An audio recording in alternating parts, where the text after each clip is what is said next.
your own safety comes first, no matter whose car you're in, and the driver should never make you feel unsafe.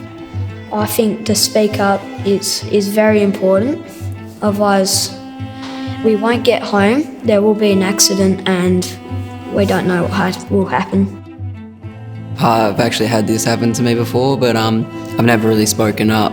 If my parents were distracted, then I'd say, Mum, Dad, you need to get off the phone. If I saw my parents on their phone while they were driving, I would say, put the phone down because you're putting all of the other passengers in danger. So then you can focus more on the road instead of like your phone. I can take the call for you. If someone I loved wasn't wearing a seatbelt, I'd probably say to them, can you please put your seatbelt on, because I'd rather see you in the car than outside the window.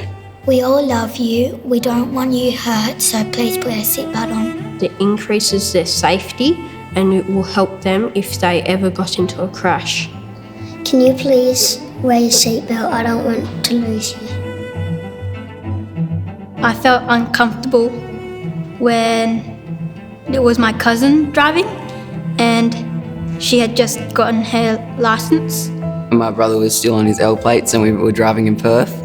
He wasn't focused on the road and we almost drove off a bridge. We know that they're getting distracted and that they probably need to take a break.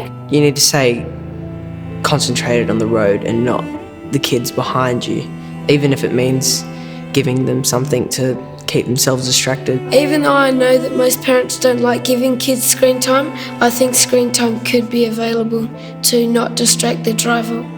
If it's a long road trip, pack games for little kids and they could play like magnetic chess or even watch the DVD. Can you please focus on the road? I feel unsafe.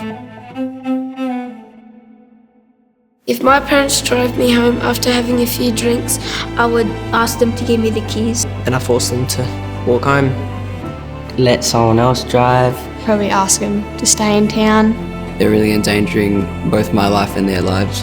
Don't drink, drive. Don't drink, drive? Don't drink and drive.